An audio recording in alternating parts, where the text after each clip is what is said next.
মাথাভাঙ্গা নদীর উপর সেতু নেই সংযোগ সড়ক গাংনীর বেতবাড়িয়া গ্রামে ও দৌলতপুর উপজেলার মধুগাড়ীতে নেই সংযোগ সড়ক ৩০,০০০ মানুষের ভোগান্তি চরমে মাথাভাঙ্গা নদীর উপর সেতু গাংনীর বেতবাড়িয়া গ্রামে ও কুষ্টিয়ার দৌলতপুর উপজেলার মধুগাড়ীতে নেই সংযোগ সড়ক ভোগান্তি চরমে ৩০,০০০ মানুষ জিম্মি মেহেরপুরের গাংনী উপজেলার কায়েল ঘেঁষে বয়ে চলা মাথাভাঙ্গা নদীর উপর গার্ডার সেতু নির্মাণের ৩ বছর পার হলেও সেতুর এক অংশের সংযোগ সড়ক নির্মাণ এখনও হয়নি। এক সড়কের জন্য জমি অধিগ্রহণ না হওয়ায় বন্ধ আছে সড়কের কাজ, যার ফলে ৯ কিলোমিটার রাস্তা ঘুরে যাতায়াত করতে হচ্ছে মেহেরপুরের গাংনী ও কুষ্টিয়ার দৌলতপুর উপজেলার মানুষকে।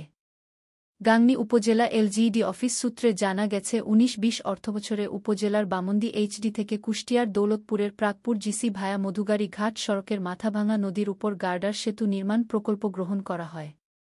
নির্মাণ কাজ শুরু হয় ২০ সালের প্রথম দিকে। আর এ সেতু নির্মাণে ব্যয় ধরা হয় ৭,৩২,৩২,০০০ টাকা। সেতুটি নির্মাণের ফলে মেহেরপুর ও কুষ্টিয়ার ব্যবসা বাণিজ্যের প্রসার ও শিক্ষাদীক্ষাসহ নানা সুবিধা পাবার কথা।